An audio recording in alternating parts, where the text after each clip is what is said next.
담배를 피우는 사람에게 그 담배 불 좀 꺼주세요. 그러면 어떤 사람은 왜요? 내 자유인데. 그러죠. 지하철에서 가랭이를 쫙 벌리고 이제 앉는 사람, 옆에 사람들 얼마나 불편해요. 다리 좀 모아주시죠. 왜? 내 자유인데요. 이런 무지막지한 사람들이 있습니다. 이런 사람들은 그렇게 하는 행동이 자신에게만 나쁜 것이 아니라 다른 사람에게도 피해를 입힌다는 것을 알아야 되는데, 그래서 알면서도 왜 그럴까요? 용심이 나서 그럴 수 있고 이기심 때문에 그럴 수 있습니다. 여러분, 자유가 뭡니까? 내 마음대로 하는 것이 자유가 아니지요. 자유는 법 안에 도덕을 지키면서 행할 때 자유가 되는 것입니다.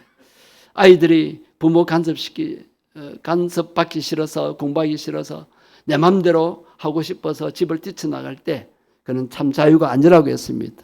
나쁜 사람에게 오히려 억압당하고 속박당하는 것이죠. 여러분, 교회 생활이 힘들다고 세상 밖으로 나가보세요. 내 간섭하지 마세요. 내한테 전화도 하지 말고요. 내 길석에도 내가 언제 오면 나올 테니까, 내가 알아서 할 테니까 날 좀 낳아주세요. 내가 자유롭게 신앙생활 하겠습니다. 오늘날 현대 교인들이 그런 의식들을 많이 가집니다. 그래서 작은 교회에 있으면은 여기저기 간섭을 하고 또 전화도 하고 막 그러니까 그게 싫어가지고 큰 교회 가서 예배 한 번만 딱 드리고 전혀 간섭받지 않고 그렇게 신앙생활 하려고 하는 사람들이 많은데, 여러분, 그것은 자유를 누리는 것이 아니라 속박당하는 것입니다. 누구에게 속는 거요? 마귀에게 속고 있는 것입니다. 어떤 분은 그러잖아요. 저 이 교회 잘 나와줄 테니까 또 헌금도 할 테니까 가만히 내버려 두세요. 그래서 올바른 신앙생활이 아닌 줄 아시기를 바랍니다. 갈라디아서 5장 13절 말씀을 한번 보시겠습니다. 형제들아, 너희가 자유를 위하여 부르심을 받아 입었으나 그러나 그 자유로 육체의 길을 삼지 말고 오직 사랑으로 서로 종로로 타라. 자, 여러분, 우리가 하나님의 부르심을 받았습니다. 무엇을 위하여 부르심 받았다는 거예요? 글자가 안 보입니까? 따라합니다. 자유를 위하여. 여러분, 이 밤에 여러분이 온갖 것에서 벗어나서 자유를 누리게 되기를 바랍니다. 기도할 때 하나님, 내가 자유를 누리기를 원합니다. 모든 것에서 자유하게 주시옵소서. 그렇게 기도하는 이 밤이 되기를 바랍니다. 우리는 무엇을 위하여 부름 받으셨다고요? 자유를 위하여. 옆에 분위기 이야기부터 자유를 위하여. 우리 신앙생활이 주 안에서 자유로워야 됩니다. 내 마음대로 하는 것이 자유가 아닙니다. 누구의 간섭 안 받는 것, 교회 간섭이나 그다음에 샘터나 기관에 간섭 안 받는 것이 자유가 아닌 것입니다. 자, 우리는 자유를 위하여 부름받았기 때문에 그 자유로 육체의 기회를 삼으면 안 되는가요? 우리가 예수님 때문에 구원받았잖아요. 예수 안에서 자유를 누려야 되지, 내 육체의 욕망대로, 내 육체가 이끄는 대로, 내 정신이 원하는 대로 그렇게 살아서는 안 된다는 말씀입니다. 신앙생활은 참 자유를 누리는 것입니다. 그럼 참 자유를 누리는 것이 무엇일까요? 우리로 하여금 참 자유를 누리지 못하는 것들로부터 벗어나야 합니다. 지난 주일날 우리를 속박하고 얽매는 것이 뭐라고 했습니까? 율법이라고 그랬습니다. 율법. 여러분, 율법주의에서 벗어나시기를 바랍니다. 죄책감에서 벗어나야 합니다. 죄의 종노릇한 데서, 마귀의 손아귀에서 벗어나고, 그래서 내가 연약해서 실수해서 이제 그것이 잘못된 줄 알기 때문에 막 죄책감으로 괴로워하게 됩니다. 물론 죄책감 드는 그것은 좋은 거예요. 그럴 때 그 죄책감을 품고 있지 말고 어서 빨리 예배에 나와서 찬송과 기도와 말씀으로 그 죄책감을 해결받고 기뻐하고 자유를 누려야 됩니다. 오늘 밤에 여러분, 한 주간 동안 세상 살면서 자유롭지 못했던 거, 속박당했던 거, 또 마귀의 방해로 내가 연약해서 하나님 앞에 잘못 살았던 거, 이 시간에 회개함으로 다 용서받고 자유로운 영혼이 되시기를 바랍니다. 우리는 죄의 속박에서 자유해야 합니다. 죄의 원흉인 마귀의 소나기에서 그리고 죄책감에서 벗어나야 합니다. 그것을 위해서 예배가 필요하다 그랬습니다. 하나님께서는 우리를 치료하시며 자유케 해 주시는 분이십니다. 우리 성도들은 그래서 참 자유를 누려야 합니다. 어떻게 참 자유를 누릴 수 있을까요? 그 첫 번째가 복음으로 자유케 될 수가 있습니다. 자, 무엇으로요? 복음으로. 이 복음이 오늘 보면 32절에는 진리라는 단어로 나타납니다. 진리를 알지니 진리가 너희를 어떻게 하리라? 자유롭게 하리라. 그래서 진리의 말씀입니다. 우리는 말씀을 믿고 이제 죄를 회개하고 용서받고 그다음 마귀 소나기에서 벗어나서 하나님의 아들, 딸들이 되었기 때문에 자유를 누리게 된 것인 줄 깨달아야 합니다. 여러분, 말씀을 깨달은 거예요. 복음의 말씀으로 우리는 자유를 누려야 합니다. 구약의 그 율법만을 지키려고 애를 쓰는 유대인들 자유롭지 못했습니다. 율법의 억압과 속박에 매여 있어가지고 자유롭지 못했습니다. 그래서 율법을 안 지키는 자들을 정죄하고 손가락질하고 죄인 취급을 하였습니다. 그것이 하나님 앞에 얼마나 잘못된 것인지요. 율법으로는 정죄만 당하고 죄의 속박 속에 살게 됩니다. 내가 율법을 못 지켜서 그러면서 괴로워합니다. 내가 율법 못 지켜서 하나님의 복을 못 받는다. 그런 고통 속에서 신앙생활을 하게 되는 거. 그래서 하나님이 기뻐하지 않으십니다. 예수님께서는 율법을 완성시키러 오셨고 우리로 하여금 율법에서 자유케 하시기 위해서 왔습니다. 율법을 지켜서 구원받는 것이 아니라 나는 구원받은 하나님의 자녀이기 때문에 율법이 아닌 복음의 말씀대로 순종하며 살려고 하는 것입니다. 말씀의 진리를 믿고 받아들일 때 우리는 말씀 안에서 자유로울 수가 있습니다. 두 번째는 예수님이 우리로 하여금 참 자유를 누리게 하십니다. 여러분, 세상에 우리가 원하는 것들, 내가 이루고 싶은 것들 이루었다고 자유하는 것이 아니에요. 그렇다고 기뻐하고 행복하는 것이 아닙니다. 우리는 주 예수님, 나를 구원해 주신 예수님 때문에 자유를 누리고 기뻐하고 행복한 삶을 살 수가 있습니다. 오늘 본문 36절을 한번 보세요. 그러므로 누가 너희를 자유롭게 하면 아들이. 이 아들은 누구예요? 예수 그리스도이십니다. 우리를 구원하러 오신 메시아 구원자이십니다. 예수 그리스도께서 너희를 자유롭게 하면 너희가 참으로 자유로우리라. 참 자유는 예수님 때문에 얻는 것입니다. 예수님을 믿고 예수 그리스도 안에 거하면 우리는 참 자유를 누릴 수 있게 되는 것입니다. 예수님이 이 땅에 왜 오셨는가? 누가복음 4장 18절을 한번 보십시오. 누가복음 4장 18절을 보면 주의 성령이 내게 임하셨으니 이는 가난한 자에게 복음을 전하게 하시려고 내게 기름을 부으시고, 자, 그 다음 말씀 보세요. 나를 보내사 어떤 자에게 자유를? 무엇에 포로되었을까요?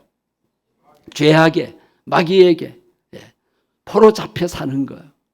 포로된 자에게 예수님은 자유를 주시기 위해서 오셨습니다. 그리고 눈먼 자에게 다시 보게 함을 전파하고, 마지막 절, 눌린 자를 어떻게 하고? 자유롭게.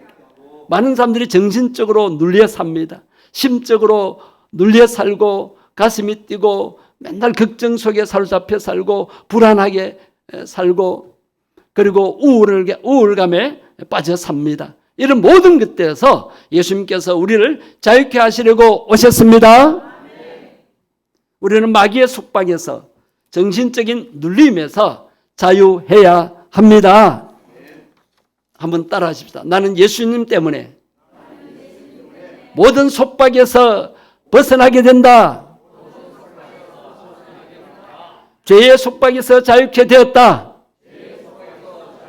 마귀의 소나기에서 자유케 되었다. 갈라디아서 5장 1절을 한번 보십시오. 그리스도께서 우리를 자유롭게 하려고 자유를 주셨으니 그러므로 굳건하게 서서 다시는 종의 멍에를 매지 말라. 우리로 자유롭게 사시려고 우리를 모든 속박과 억압에서 벗어나 자유롭게 해 주셨어요. 그렇기 때문에 우리는 다시 종의 멍에를 맬 필요가 없습니다. 그 누구도 우리를 속박할 수 없습니다. 그 누구도 우리를 억압할 수가 없습니다. 그렇게 살려면은 우리는 믿음에 굳게 서야 됩니다. 말씀의 믿음에 굳게 서야 됩니다. 세상의 다른 소리에 귀를 기울이지 마십시오. 사람의 말에 내 마음을 빼앗기지 마십시오.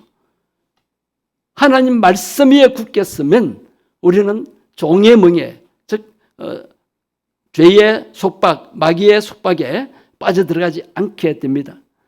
마귀가 와서 우리에게 막 그렇게 정죄를 할 때 나는 예수님 믿고 죄산 받고 구원받았다. 그렇게 외쳐야 돼. 예수 이름으로 명한다. 마귀는 물러가라. 그러면 그 마귀는 우리를 더 이상 괴롭히지 못하고 떠나가게 되는 것입니다. 예수 이름의 권세, 즉 말씀의 권세로서 우리는 그 말씀의 믿음 위에 굳게 서서 우리가 속박에서 벗어났다는 것을 인식하고 계속 자유를 누리며 살아야 합니다. 마지막으로 우리는 질병에서 자유롭게 되어야 됩니다. 갈수록 아픈 사람들이 많아요. 몇 년 전만 해도 우리 교회에 암 환자가 없었어요.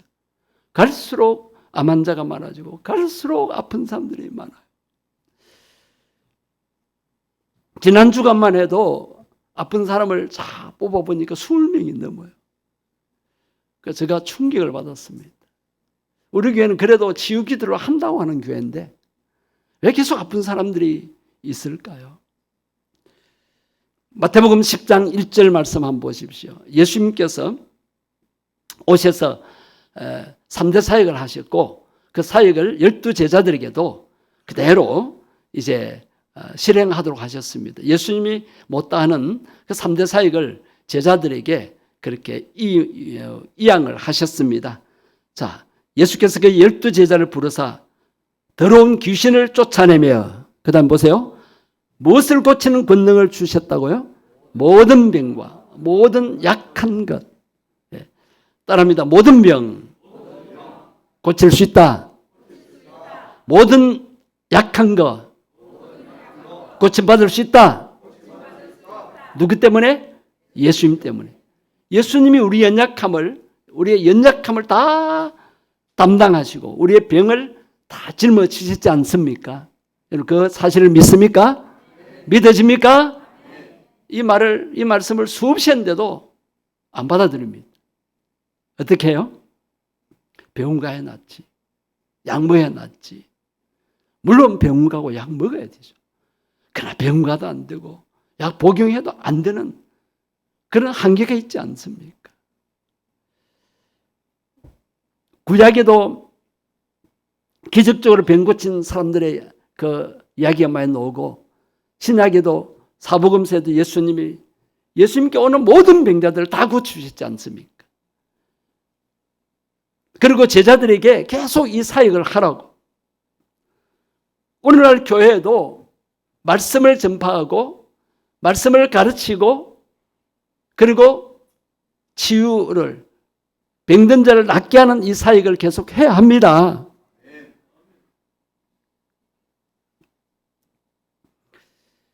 사람들은 영적, 정신적, 육체적 질병으로 고통당하고 있습니다. 여러분, 우리가 구원받았는데 온전한 구원을 받으셔야 돼요. 영혼 구원만이 구원이 아닙니다. 우리가 영혼 구원 받았어요. 오늘 밤에 세상 떠나도 천국 갑니다. 그런데 곧바로 하나님이 불러가십니까? 이 괴로운 세상에 더 살게 하십니다. 왜요? 하나님이 우리에게 맡기신 사명이 있기 때문에.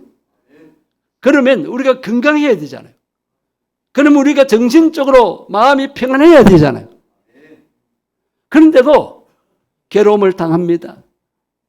정신적인 괴로움, 마음의 고통, 육체적인 질병으로 고통당합니다.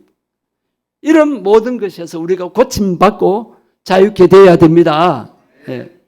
자, 우리는 영적인 죄에서 자유케 되었습니다. 그래서 우리는 죄 때문에 지옥 가지 않습니다. 어떤 죄라도 예수님 이름으로 십자가 보혈로 씻음받고 용서받습니다. 그 다음에 정신적인 불안에서 자유케 되어야 됩니다. 그리고 육체적인 고통에서도 자유케 되어야 됩니다. 그래서 우리 몸을 치고 우리 몸을 괴롭히는 악한 영들 백마를 예수 이름으로 계속 물리쳐야 합니다. 우리 예수님께서는 이 땅에 영혼들을 구원하러 오셨습니다. 그렇지만 그뿐만이 아니라 병자들도 고치고 귀신 들린 자도 고치고 정신병자도 고치기 위해서 오셨습니다. 예수님께서는 천국 복음만 전하지 아니하시고 병자들을 고치셨습니다. 다 고치셨어요. 유대 나라의 병자들을 다 고친 것이 아니라 예수님께 나아온 모든 병자들을 예수님이 그냥 돌려보내지 아니하시고 다 고쳤습니다. 사복음서를 읽어보십시오. 마태복음과 마가복음에 보면 얼마나 많은 병자들을 고치셨는지. 그런 성경 읽으면서도 이런 마음에 감동이 안 옵니까? 예수님이 고쳐주시기 때문에 나도 고침받을 수 있습니다. 예수님 시대에만 그런 질병의 치유가 일어났습니까? 아닙니다. 여러분, 외국에 단기 선교 가서 그분들에게 안수기도 하면 80, 90%가 나아요. 어느 나라를 가든. 그런데 한국에 딱 오면 20, 30%도 제대로 안 나요. 왜 그런 줄 아세요? 병원 의지하고 약 의지하고 아프면 기도할 생각부터 하지 않냐고. 목사님 제가 아파요. 기도해 주세요. 그렇게 부탁 안 하고 어느 병원 갈까? 어떤 방법으로 치유할까? 어떤 약을 먹을까? 어떤 몸에 좋은 것을 먹을까? 거기에만 혈안되어 있습니다. 의료보험이 잘 돼 있고 실비보험이 돼 있기 때문에 뭐 아파도 걱정 없다. 병원 가면 다 치료해 주는데 여러분 병원 가서 치료 다 받고 건강하게 회복되고 살아납니까? 너무 안타까워요. 너무 안타까워요.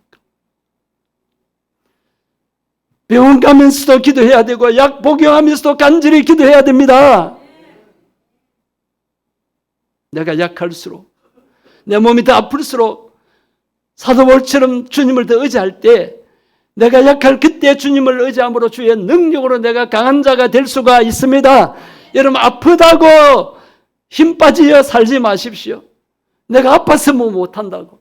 내가 아파서 예배 못오고 아파서 기도 못하고 피곤해서 기도 못하고 피곤해서 교회 봉사 못하고 그러면 한번 역으로 생각해 보세요. 그럼 평생 기도하지 않고 예배 제대로 드리지 않고 봉사하지 않고 평생 아픔에 살래요? 고침받고 강건해져서 마음껏 예배하고 기도하고 봉사하며 살겠습니까?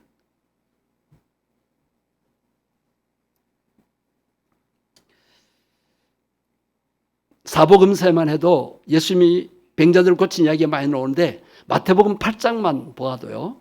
보세요. 마태복음 8장만 보더라도 나병 환자를 고치셨고 그다음에 문둥병자를 고치셨고 중풍병자, 나병 환자가 한센시병이죠. 나병 환자를 고쳤고 중풍병자를 고쳤고 열병을 고쳤고 귀신 들은 자를 회복시키셨고 그 구절을 보면 예수님께서 모든 병자들을 다 고치셨더라라고 기록하고 있습니다. 여러분 마가복음은 마태복음보다 훨씬 짧은 복음서인데 거기에도 더 많은 병자들을 고쳤다라고 기록을 하고 있습니다. 여러분 우리 샘물교에서도 금요 치유기도회 때마다 다 같이 합심하여 환자들을 위해서 기도합니다. 그리고 때때로 대중치유기도를 제가 하지요. 그럴 때 정말 그 기도를 믿음으로 하십시오. 앞으로는 제가 개인 기도도 해야 되겠다. 그래서 다음 주간부터 이제 광고가 안 됐으니까 이번 주일 광고하고 다음 주간부터 금요일 치유기도회 마치고 기도 안수받을 분들 제일 앞자리에 나오셔서 앉으십시오. 그러면 제가 시간 가더라도 제가 잠을 적게 자더라도 정말 성령의 능력으로 기도하여 드리겠습니다. 버스 교회 차량 타고 가야 되는데요.